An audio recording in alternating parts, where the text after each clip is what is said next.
Ok banda, iba caminando y me topé a estas dos chicas. Yes. Ellas me sonrieron.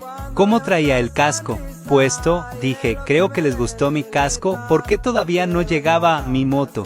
Llegué, prendí la moto, las alcancé y en cuanto escucharon el motor me voltearon a ver, las saludé y me sonrieron. Ahora tengo una duda que me tiene toda la noche pensando.